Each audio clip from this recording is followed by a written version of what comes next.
Oke, assalamualaikum warahmatullahi wabarakatuh. Bersama saya Barlian BKL. Eh, Saat ini saya berada di Kabupaten Mukomuko. Kabupaten Mukomuko adalah salah satu kabupaten di Provinsi Bengkulu.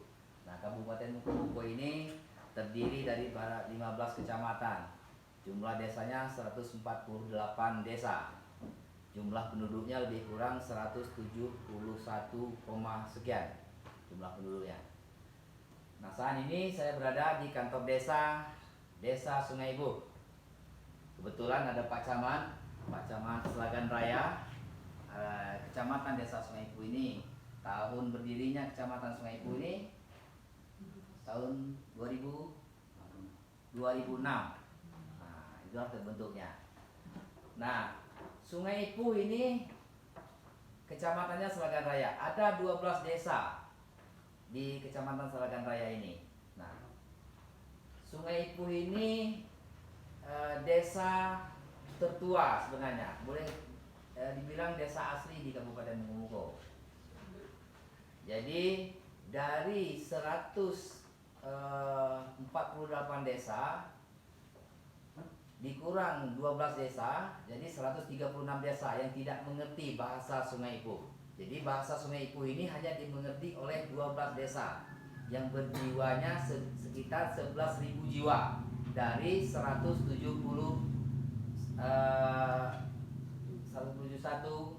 sekian jiwa yang ada di Kabupaten Mukomuko ini. Mungkin kalau untuk keluar daerah lagi Mukomuko mungkin lebih banyak lagi. Nah, Sungai Ipuh ini paling utara di Kabupaten Mukomuko. Dia berbatasan dengan Taman Nasional Kinci Sebelat. Aktivitas sehari-harinya adalah bertani dan berkebun. Jadi saat ini saya coba mengenalkan bahasa Sungai Ipuh. Bilang boleh belajar, boleh jadi. Tutorial juga boleh jadi. Kami lebih mengenalkan bahasa Sungai Ipuh yang tidak banyak dikenal orang. Orang hanya mengenal bahasa Mukomuko. Jadi seakan-akan bahasa Mukomuko itu dari 148 desa itu sama, ternyata tidak. Nah, saat ini kita coba hanya dua buah kata saja. Mau kemana atau dari mana. Jadi bahasa Sungai Ipuh itu kalau mau kemana, dia bisa dibilang nangon. Dia bisa juga kano, itu artinya kemana. Pehno, itu juga kemana. Nangokno, wah ini agak bahasa Inggris ini. Nangokno, itu juga kemana. Atau ini nokal, memang jauh sekali dari kata mau kemana ini, nokal. Nah, inilah rangkaian kalau kita mau menanyakan orang mau kemana.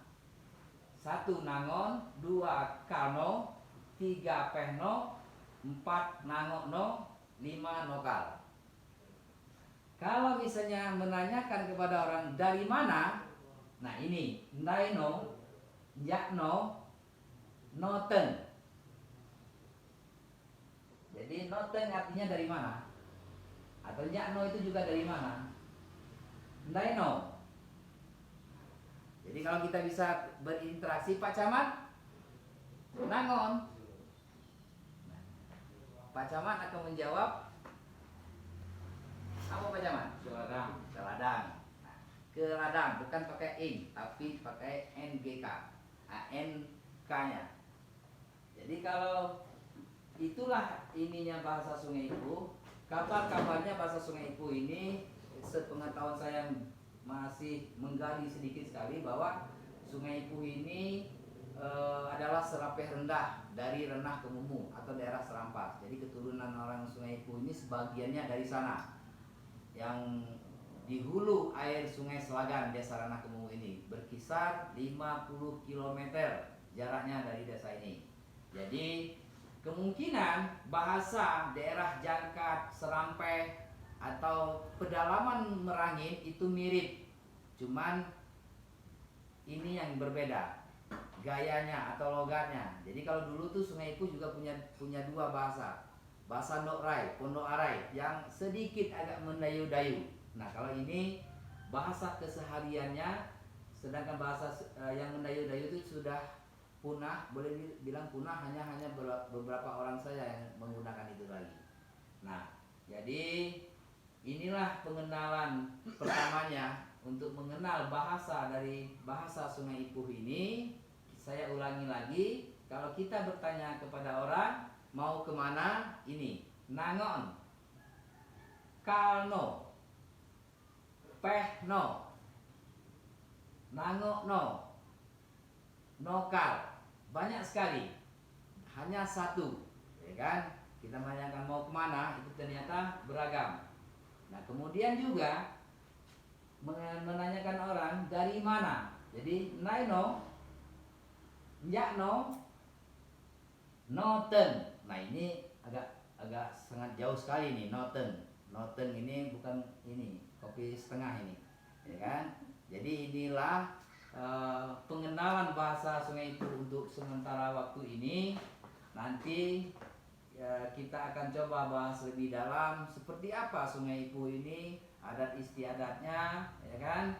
Yang jelasnya adat istiadatnya dia berpengaruh kepada Pagaruyung. Jadi ada keminang-minangan juga. Itu adat perkawinan kebanyakannya. Jadi Sungai Ipuh ini banyak sekali yang harus digali, ya kan? Yang cukup terkenal. Jadi kalau dulu itu orang ada